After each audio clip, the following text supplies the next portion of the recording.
bien, bonjour à toutes et à tous, ici Spiro et bienvenue dans cette toute nouvelle vidéo. Aujourd'hui les gars, on se retrouve pour une vidéo qui est assez spéciale par rapport aux précédentes, puisqu'en effet, cette fois-ci, je ne vais pas parler de séries que j'ai vues particulièrement, mais je vais plutôt parler de recommandations que j'ai eues de la part par exemple de gens sur Twitter, sur TikTok, etc. et même du grand public en général.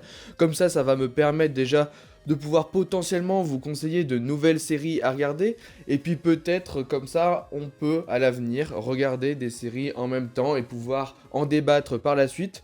Je trouve que le concept il est assez intéressant et donc ça va me permettre en fait tout simplement de vous parler de séries et de vous donner quand même quelques arguments pour les regarder. Et puis je vous donnerai plein d'informations sur la plateforme de streaming en question sur laquelle il faudra regarder chaque série, etc. etc. A savoir également que parmi toutes les recommandations que je vais faire dans cette vidéo, sachez que je ne vais pas prendre des séries qui datent d'il y a super longtemps. Comprenez que globalement les séries que je vais vous présenter aujourd'hui, elles datent soit de 2021, soit de 2022 en général, mais voilà, elles sont très récentes et en fait on va considérer comme des rattrapages à faire par rapport aux séries que vous n'avez potentiellement pas vues ces dernières années. Et bien évidemment, comme d'habitude, étant donné que je n'ai pas vu ces séries en question, il n'y aura aucun spoil, juste je vais énoncer les synopsis pour chaque série comme je le fais pour les précédentes vidéos. Et on va du coup commencer avec la première série. Vous êtes à Londres. Mais 70 ans plus tard que ce que vous estimez être le présent. Et donc, pour commencer la liste des rattrapages, j'aimerais vous parler de la série périphérique Les Mondes de Flynn. Alors ça, très honnêtement, ce n'est pas du tout une recommandation que j'ai eue sur Twitter, etc. C'est vraiment ma propre recommandation. Je n'ai pas encore vu cette série, mais c'est vrai qu'elle me tente pas mal. Et donc pour ceux qui seraient curieux déjà, sachez qu'elle est disponible sur Amazon Prime Video et qu'elle est disponible depuis seulement 2022, donc elle est vraiment super récente. Et si je peux vous donner justement un argument de pourquoi faut regarder cette série, c'est parce qu'elle a été faite par les créateurs de Westworld, qui est une excellente série de HBO d'après les retours. Donc très honnêtement, je vous conseille de vous y tenter. Pour ceux qui ne connaissent pas, en fait, on va suivre la vie d'un personnage qui s'appelle Flynn Fisher, qui est en fait une jeune fille brillante, mais dont l'avenir est incertain, puisqu'en fait, elle va tester un étrange appareil qui va envoyer en fait sa conscience dans le futur alternatif, et en fait, on va voir que ça va être... Elle va débarquer plutôt dans un nouveau monde qui est aussi bien merveilleux que dangereux. En vrai, je trouve que le synopsis, il est vraiment super cool, parce que ça nous permet déjà de voir un peu ce que ça va donner. Très honnêtement, la série, elle a l'air plutôt cool. En plus, en actrice principale, on a Chloé Grace Moretz qui est vraiment super cool. Et donc, en vrai, je pense qu'il y a moyen de bien s'amuser avec cette série. Surtout qu'en plus, normalement, une deuxième saison est déjà prévue. Donc, si jamais vous voulez tenter une série de science-fiction, je pense que clairement, eh ben, on tient vraiment une belle pépite. Là-haut, à la surface. La surface nous distance de plus en plus rapidement. Et dans un style totalement différent, nous allons parler d'animation et donc nous allons parler de l'excellente série d'après les retours sur Netflix. Je parle de Arcane. Arcane, bien évidemment, qui est tiré du jeu vidéo League of Legends. Et c'est, je pense, un très gros argument de pourquoi il faut regarder cette série. D'ailleurs, que vous connaissiez ou pas l'univers de League of Legends, il faut regarder cette série parce que l'animation, elle est juste majestueuse, en tout cas d'après les bandes annonces et d'après les retours, bien évidemment. Et franchement, c'est super cool. En plus, ça a été fait par en coopération, disons, avec un studio français, là, le Fortiche. Et franchement, ça promet du très très lourd. Il y a eu d'excellents retours sur cette série. En plus, il va y avoir une deuxième saison. En même temps, vu le succès, c'est totalement normal. Et donc, si je peux vous conseiller une série d'animation qui est sortie en 2021, c'est bien celle-ci et elle est disponible sur Netflix. Devant la cheminée, les chaussettes étaient là, attendant l'arrivée du bon Saint-Nicolas. Vous m'avez fait peur, non, du calme, non, attendez. Mais qui êtes-vous Santa Claus. Pareil, dans un autre univers totalement différent, passons du côté de chez Disney+, avec une série qui est très récente, puisqu'elle est sortie en 2022. Je parle donc de la mini-série Super Noël, la série. En gros, pour vous expliquer, cette mini-série fait suite aux 3 premiers films avec Super Noël et ses 2 suites qui suivent. Et donc, en fait, on va retrouver notre Père Noël qui va, en fait, au bout de sa 65e quand même année d'anniversaire, décider de passer le flambeau. Et donc on va suivre les aventures du Père Noël dans sa toute dernière histoire. Et donc c'est une série qui comporte 6 épisodes. À vrai dire, je n'ai pas vu énormément de retours, mais c'était une recommandation du collègue Netflix, et donc je me dis que ça peut quand même valoir le coup. Blackbeard, Captain Kidd, the Gentleman Pirate. Well, the first two are like very talented pirates. La prochaine série que je vais vous conseiller, c'est encore une fois sur une nouvelle plateforme. Il s'agit de Our Flag Means Death, et qui est une série qu'on peut retrouver sur HBO Max, et je ne crois pas qu'il y ait de diffuseur français actuellement. Sachez que c'est une série du coup qui est sortie en 2022 et qui a été créée par l'excellent Taika Waititi, qui d'ailleurs campe un rôle dans sa propre série. Pour ceux qui ne connaissent pas, c'est une série télévisée qui est comique, avec comme personnage principal Barbe Noire, qui est interprété justement par Taika Waititi, et ça se passe en fait avec des pirates, et très honnêtement, on me l'a énormément recommandé cette série. Je crois qu'aux US, ça avait fait quand même un bon petit carton, et très honnêtement, on a eu énormément de retours comme quoi la série était extrêmement drôle, extrêmement efficace. La série est très courte en termes de durée, mais elle fait quand même 10 épisodes, et franchement, si jamais vous ne savez pas trop quoi regarder, à ce qui paraît, c'est une excellente série HBO Max, donc écoutez, je vous la place ici, et si jamais vous êtes tenté par les pirates, eh bien n'hésitez pas à aller la regarder. can see the future painted in my eyes. La prochaine série, c'est une recommandation que je me suis faite à moi-même. En fait, c'est une série qui est débarquée quand même il y a pas si longtemps, donc en 2019, et qui a eu sa suite là très récemment, soit en 2022, soit en début d'année 2023, donc c'est vraiment très récent. Si jamais vous voulez la regarder, elle est disponible sur Amazon Prime Video, et elle s'appelle Carnival Row. Alors pourquoi en fait je me suis fait cette recommandation? Déjà parce que je trouve que l'univers qu'ils ont créé avec cette série a l'air vachement sympathique. Pour vous expliquer, en gros, on se retrouve plongé dans un monde fantastique où en fait il y a des créatures mythologiques qui essayent en fait de cohabiter avec les humains. Et donc on va suivre dans cette série un détective interprété par l'excellent Orlando Bloom, à qui l'on doit le rôle par exemple de Legolas dans Le Seigneur des Anneaux, ou même de Will Turner dans Pirates des Caraïbes. Et en fait, du coup, on va suivre ce détective qui va s'engager avec une fée dans une relation assez dangereuse. Et je trouve le synopsis génial. En plus, il y a énormément de gros noms dans cette série. Et très honnêtement, ça a l'air vraiment sympa. Si jamais vous voulez voir une série un peu mythologique, fantastique, etc., je pense que c'est clairement la bonne pioche pour vous. En plus, il y a 2 saisons, la série est terminée, voilà, elle a conclu son histoire, ce n'est pas une annulation, c'était prévu comme tel. Et franchement, ça a l'air quand même super cool, donc c'est disponible sur Prime Video. Do you know where you are? I'm in a dream. That's right, Dolores. You're in a dream. Have you ever questioned the nature of your reality? Une autre série qu'il faut absolument voir qui est disponible sur HBO Max, c'est la série Westworld. Alors là, c'est autant une recommandation de moi-même que de Twitter, etc., etc. Il y a beaucoup de gens qui disent que c'est une excellente série, surtout pour sa diversité en termes de saisons. Chaque saison a son propre style, et donc ça a l'air vraiment super intéressant.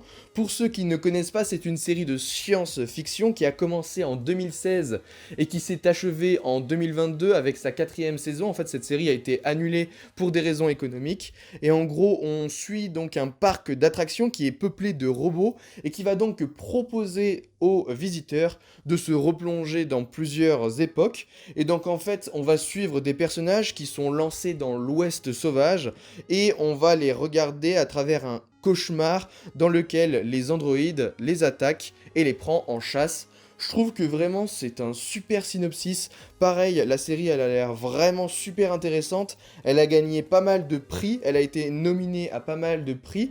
Et on peut retrouver d'excellents acteurs, notamment Jeffrey Wright, Ed Harris, James Marsden ou encore Tessa Thompson, pour ne citer que, même si on pourrait même rajouter Aaron Paul qui a joué Jesse Pinkman notamment dans Breaking Bad. Très honnêtement, cette série elle a l'air juste exceptionnelle, moi j'ai trop hâte de la regarder, c'est sûrement l'une des prochaines séries d'HBO que je vais regarder. En plus, ça se regarde assez vite. Bref, si jamais vous voulez regarder une série de science-fiction, encore une fois, avec une belle qualité, je vous conseille énormément la série Westworld. Les psychopathes sont convaincus d'être tout à fait normaux. Ils sont donc quasiment impossibles à étudier. Mais vous avez trouvé une méthode s'approchant de la perfection.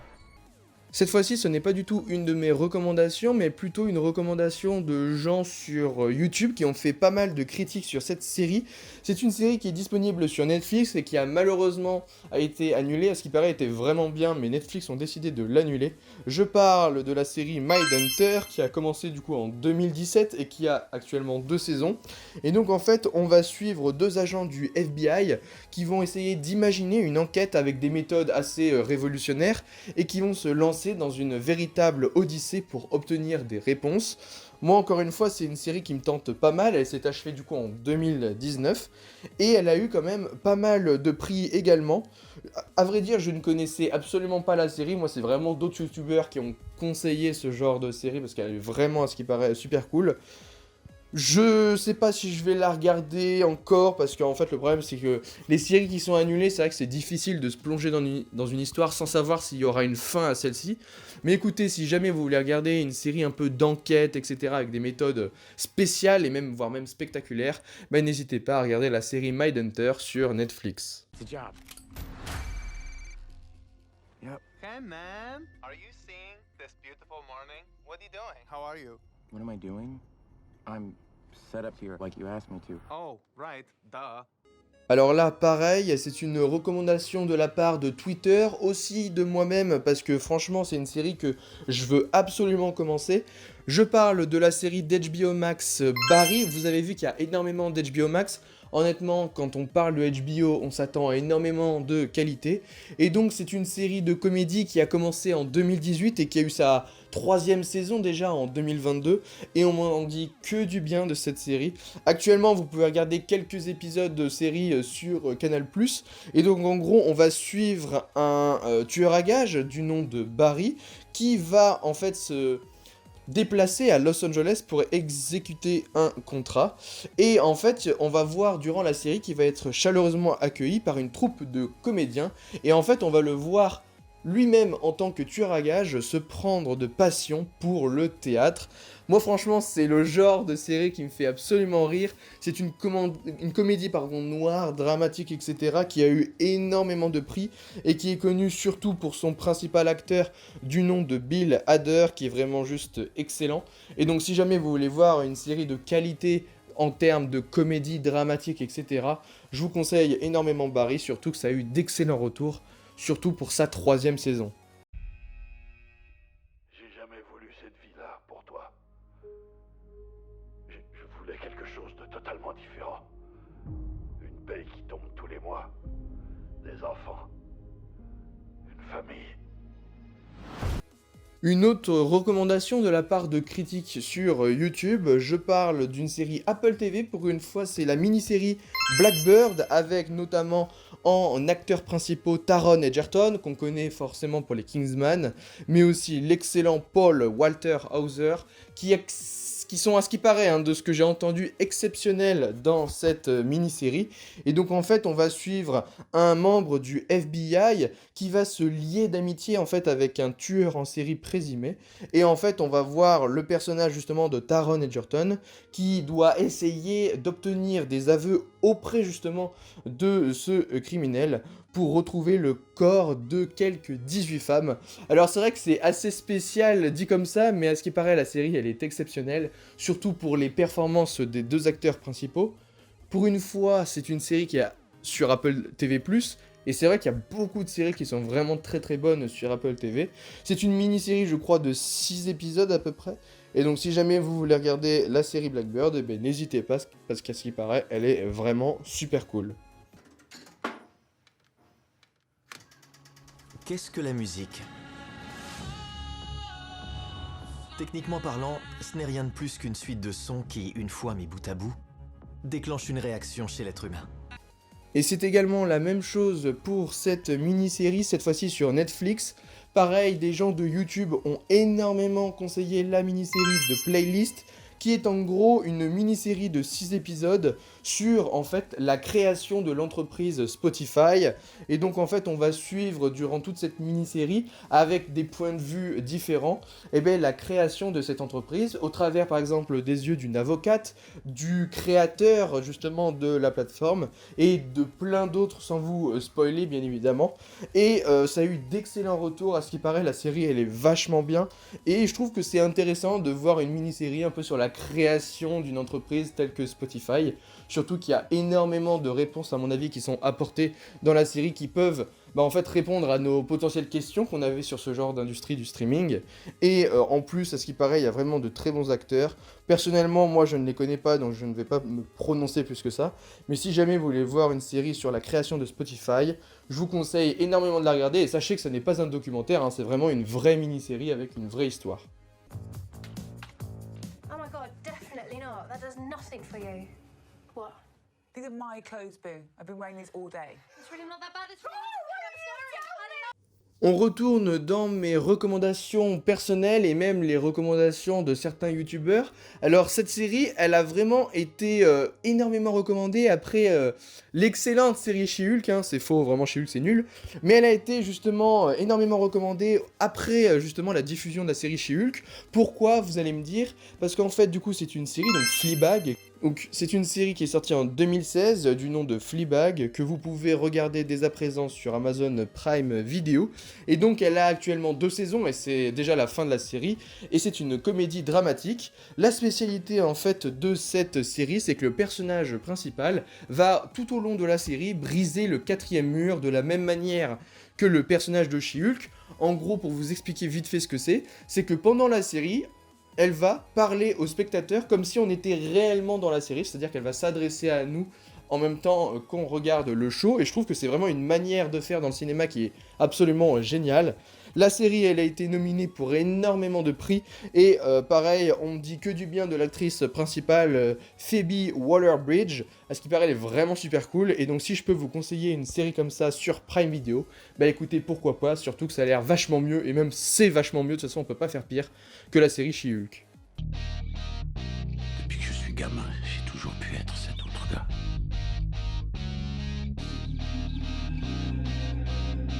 Et il fait tout ce qu'il a à faire.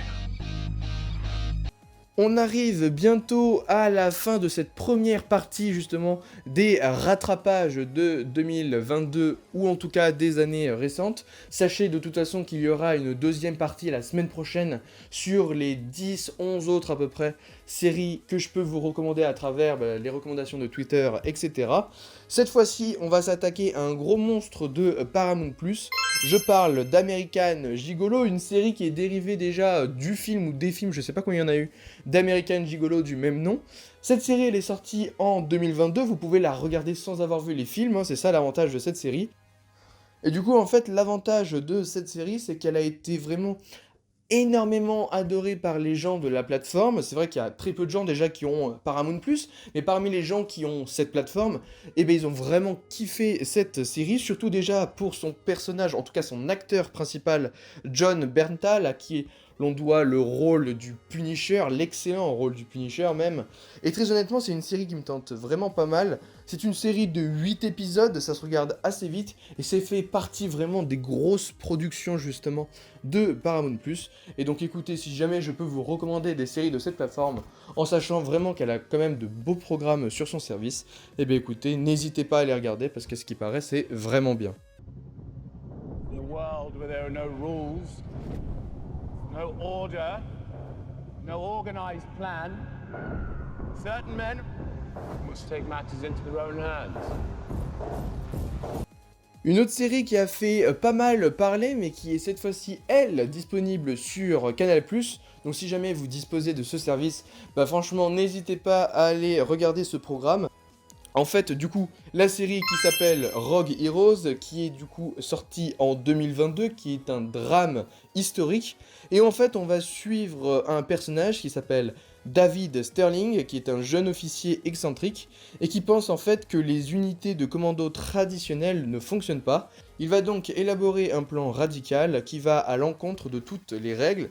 En fait, c'est une série de guerres avec déjà comme créateurs ceux de Peaky Blinders, donc déjà rien que pour ça, il faut regarder cette série, et en plus ça a d'excellents acteurs en tête d'affiche, je pense notamment à Connor Swindells, ou encore à Jack O'Connell, et je peux même citer l'acteur Alfie Allen, qui jouait Theon Greyjoy notamment dans la série Game of Thrones.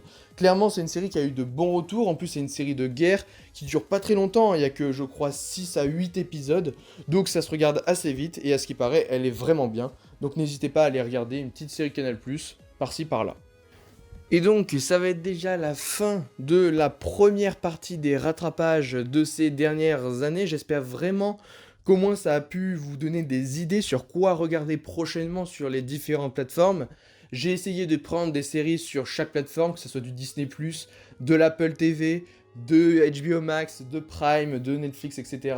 J'ai essayé de prendre un peu tout à droite et à gauche, même du Canal+, et même du Paramount pour vous dire, donc là vraiment on a quasiment tout fait. J'espère vraiment que ce genre de vidéo vous plaît, n'hésitez pas à me dire si vous voulez des améliorations, notamment sur les prochains épisodes. Je compte faire à peu près cette série assez régulièrement, alors ce sera pas tous les mois non plus, mais je compte en faire quand même pas mal, histoire de donner des recommandations à peu près tous les 2-3 mois aux personnes qui me suivent sur la chaîne, parce que c'est vrai qu'il y en a peut-être qui parmi vous ne savent pas trop quoi regarder sur les différentes plateformes, et donc au moins ça permet de vous recommander des séries que moi-même je n'ai pas vues, mais au moins ça va nous permettre plus tard de tous les regarder ensemble et de pouvoir en débattre juste après, et ça je trouve que c'est un concept qui est assez cool. Si jamais ce genre de vidéo vous plaît, n'hésitez pas comme d'habitude à lâcher le petit pouce bleu, à vous abonner à ma chaîne YouTube. Et puis moi du coup je vous dis à la semaine prochaine pour la suite justement de cette vidéo. C'était Spiro, ciao tout le monde.